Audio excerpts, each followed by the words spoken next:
Welcome. In front of me is a VIVO V21 and today I'll show you how to record screen on this phone.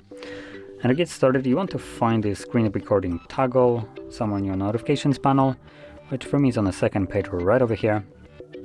And once you find it, you can hold it. This will quickly take you to the settings right here where you can customize a couple things. There's not much here, but still a little bit. So as an example, picture quality, it's set to medium. You can set it to high to have a better looking image.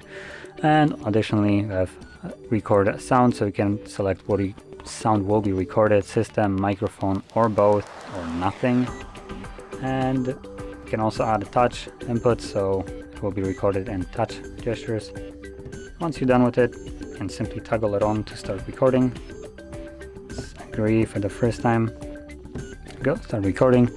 And there we go, it's already recording, so whatever you'll do right now will be recorded by the device. And once you're done, simply click on this tiny little thing, select the red square, and it gets saved to your photo gallery, which you can see right here.